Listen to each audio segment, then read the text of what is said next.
Bitcoin is the hardest asset on earth, but why? The answer lies in an ancient computer science dilemma called the Byzantine general's problem. This is the very problem that Bitcoin solves at its core, ensuring that no single entity can manipulate it. Today, I'll explain what this means in simple terms and show you where this is enforced directly in the Bitcoin source code. So, imagine a group of generals surrounding a city. They must all decide whether to attack together or retreat. But here's the problem. Some generals might be traitors, sending false messages to confuse the others. If they can't agree, they risk losing everything. So this problem exists in any decentralized system, including Bitcoin. Thousands of nodes across the world must all agree on the correct state of the blockchain, but they don't trust each other. So how does Bitcoin ensure consensus?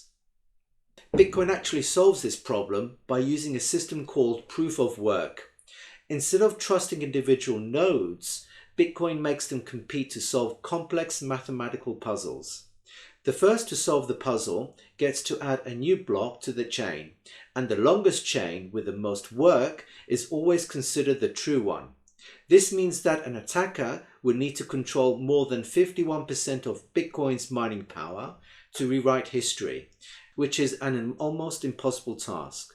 This isn't just a theory, it's actually written directly into the Bitcoin's open source code.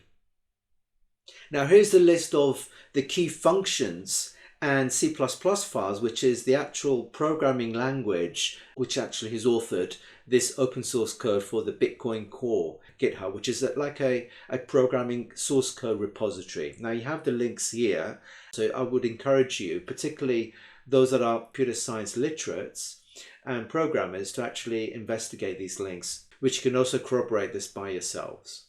Now some people may ask, what if Bitcoin Core changes the rules? The answer is Bitcoin itself protects against this. So no single entity controls the Bitcoin code. Developers who propose changes, but full nodes must accept them.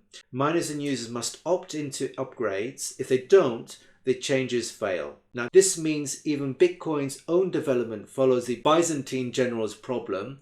No one can force changes unless the entire network agrees.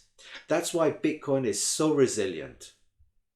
And as a final takeaway to today's episode, Bitcoin isn't just another financial asset.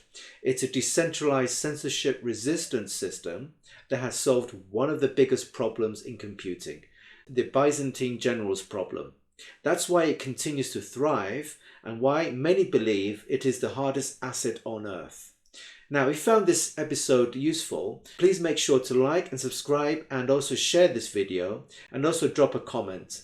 Bitcoin isn't just money, it's a revolution. So till next time.